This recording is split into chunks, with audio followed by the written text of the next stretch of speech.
بسم اللہ الرحمن الرحیم۔ سوتے جاگتے وقت کیا پڑھیں؟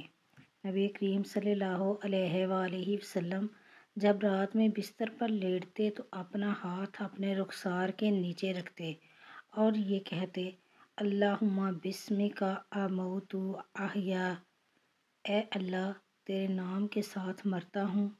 اور جب آپ صلی اللہ علیہ وآلہ وسلم بیدار ہوتے تو کہتے، الحمدللہ الذی احیانا بعد ما اماتنا والیہ النشور۔ تمام تعریفیں اس اللہ کے لیے ہیں جس نے ہمیں زندہ کیا اور اس کے بعد کہ ہمیں موت یعنی مراد نیند ہے دے دی تھی اور تیری ہی طرف جانا ہے۔